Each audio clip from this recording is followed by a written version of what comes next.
আজকে চলে এসেছি দুধাম যাত্রা সিরিজের একদম শেষ পর্বে। আপনারা আমাদের সাথে হাওড়া থেকে শুরু করে হরিদ্বার, ঋষিকেশ, গঙ্গোত্রী, যমুনোত্রী সব ঘুরেছেন। আজকে সেই হরিদ্বার থেকে ফেরার পালা আবার হাওড়ায়। এই নিয়েই আজকের ভিডিও। তো এই সিরিজটা কেমন লাগলো আজকের শেষ ভিডিওটি দেখে অবশ্যই জানাবেন। আর আজকের ভিডিওটা কেমন লাগলো সেটাও অবশ্যই কমেন্টে জানাবেন। ভালো লাগলে লাইক করবেন, শেয়ার করবেন আর আমার চ্যানেলটা সাবস্ক্রাইব করতে ভুলবেন না। তো চলুন আর কথা না বাড়িয়ে শুরু করছি আজকের ভিডিও।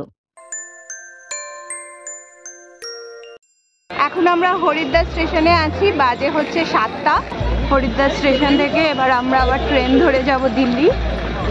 আজকে আমাদের যাত্রার শেষ দিন, তো ট্রেন ধরতে যাচ্ছি। 1 নম্বর স্টেশনে ট্রেন আসার কথা আছে, চলো এগোই। হরিদ্বার স্টেশনের ভিড়টা দেখো। আমাদের ট্রেন একদম কারেক্ট টাইমে ছেড়েছে, 7:35-এ। এখন যাচ্ছি। সকালবেলা একটু ব্রেকফাস্ট করলাম, চা আর দিয়ে। কুটুস কি খাচ্ছ? কুটুস ও এখন খেতে ব্যস্ত, ট্রেনে উঠে কেক খাচ্ছে। আমরা এখন সাহারানপুরে আছি। আমাদের ট্রেন হরিদ্বার থেকে 77 কিলোমিটার ক্রস করে এখন সাহারানপুরে একদম এক্স্যাক্ট টাইম 9:06, এক্স্যাক্ট টাইম 9:06-তেই ইন করেছে। তো এই হচ্ছে সাহারানপুর স্টেশন। এখানে আমাদের ট্রেন 1 ঘন্টা হল্ট নেবে, তারপর আবার যাবে। এই দেখো, তখন থেকে আমাদের ট্রেন বলে যাচ্ছি, আর ট্রেনটার ইনফরমেশনই দেওয়া হয়নি। ট্রেনটি হলো 14310 উজ্জয়িনী এক্সপ্রেস। এটি ছাড়ে ঋষিকেশ থেকে এবং যায় লক্ষ্মীবাই নগর অবধি। সাহারানপুর থেকে এই দুটো সিঙ্গারা নিয়েছি, লোকাল স্টেশনের থেকেই নেওয়া। সিঙ্গারার তরকারিটা অন্যরকম খেতে, আলুর তরকারি কিন্তু টেস্টটা অন্যরকম আর খেতে অন্যরকম, বাট ভালো। এরপর এখান থেকে এই পকোড়াটা ট্রাই করছি। এটা হচ্ছে পাউরুটি স্যান্ডউইচ পকোড়া। তো ট্রাই করে দেখি কেমন খেতে। পাউরুটিকে বেসন দিয়ে ফ্রাই করা, ভেতরে কিছু নেই, মানে দুটো পাউরুটির ভেতরে কিছু নেই, বা বেসন দিয়ে ফ্রাই করা। ওটারে খুব ভালো না। 9:55 কারেক্ট টাইম ছিল এখান থেকে ছাড়ার। এক্স্যাক্টলি 9:55-তেই ছেড়েছে। আমাদের ট্রেন এই দেওবান ছাড়লো। দেওবান্তের টাইম ছিল 10:23-এ ঢোকার আর 10:25-এ ছাড়ার, কিন্তু 10:23-এই ট্রেন ছেড়ে দিয়েছে, আর্লি ছেড়েছে। তো আপাতত বিফোর টাইমে যাচ্ছে, দেখা যাক কতটা বিফোর টাইমে টানতে পারে। যেহেতু আজকের জার্নিটা স্লিপার ক্লাসের জার্নি, তাই জন্য বেলা বাড়ার সাথে সাথে ট্রেনের ভিড়টাও বেড়েই চললো। জাস্ট গাজিয়াবাদ স্টেশন ক্রস করলো, এরপরে স্টেশনটাই আমরা নামবো। এই ছিল ট্রেন জার্নি। আমাদের ট্রেন হজরত নিজামুদ্দিনে 10 মিনিট লেট করেছিল ঢুকতে। তো 1:35-এ আমাদের ট্রেন ঢোকার কথা ছিল, কিন্তু 1:47-এ ঢুকিয়েছে, একটুখানি দেরি করেছে। ঠিক আছে, সেটা বেয়ারেবল। তো এখন আমরা একটা রেস্টুরেন্টে বসেছি, এখানে লাঞ্চ করব। লাঞ্চ করে মেট্রো ধরে যাবো এয়ারপোর্ট। তো কুটুস কি খাবে তুমি? এই হচ্ছে বাটার চিকেন, বাটার পুরো ভর্তি, গ্রেভিটা দেখো। আর তার সঙ্গে নিয়েছি রুটি আর একটু স্যালাড। বাটার চিকেনটা ট্রাই করে দেখছি, ভালোই। মেট্রোতে আমরা এবার ঢুকবো। মেট্রো চড়ে আমরা এগিয়ে চললাম এয়ারপোর্টের উদ্দেশ্যে। এয়ারপোর্টে যাওয়ার জন্য আমাদের নামতে হয়েছিল দুর্গাবাই দেশমুখ স্টেশনে।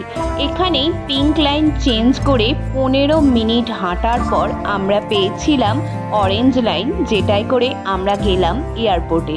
যেখানে আমরা মাঝবয়সী মানুষরা হাঁপিয়ে পড়ছি, সেখানে আমার কুট্টুস বাবুকে দেখুন। এসকেলেটার তোর খুব পছন্দ, সেই জন্য ছুটতে ছুটতে এগিয়ে যাচ্ছে। কুট্টু সেই এসকেলেটারগুলো চেপে খুব মজা পেয়েছে, ও আবার চাপবে, সেই জন্য কাঁদছে। যাই হোক, খুব জোর চালিয়ে নিয়ে আবার যাচ্ছি। অনেকটা দূর, অনেকটা দূর। টার্মিনাল 3-তে আমাদের প্লেন আছে। এখন যাচ্ছি, অনেকটা হাঁটা, একে হাঁটানো যাচ্ছে না। হাঁটাতে না পারলেই ও এসকেলেটারে ছুটছে, তাই জন্য ওকে কোলে করে নিয়ে যেতে হচ্ছে। দিল্লি এরোসিটি মেট্রো স্টেশন খেলা খেলা করছে, দুষ্টু করছে। এয়ারপোর্টে এন্ট্রি করছি, লাগেজের ভারী ব্যাগ, তার সঙ্গে বাচ্চাকে কোলে নিয়ে, তার সঙ্গে ক্যামেরা করে আমি লিটারালি পুরোপুরি বিধ্বস্ত। এই এয়ারপোর্টে বসে কিছুটা যেন হাঁপ ছাড়ছিলাম। ফাইনালি আমরা প্লেনে বসে পড়েছি। কুট্টুসের এনার্জি লেভেল একদম তুঙ্গে, খুব দুষ্টু করছে, সারা দিন ধরে দুষ্টু করছে, ওর দুষ্টুমি শেষ হচ্ছে না, জাস্ট ঘুমোলে বাঁচি।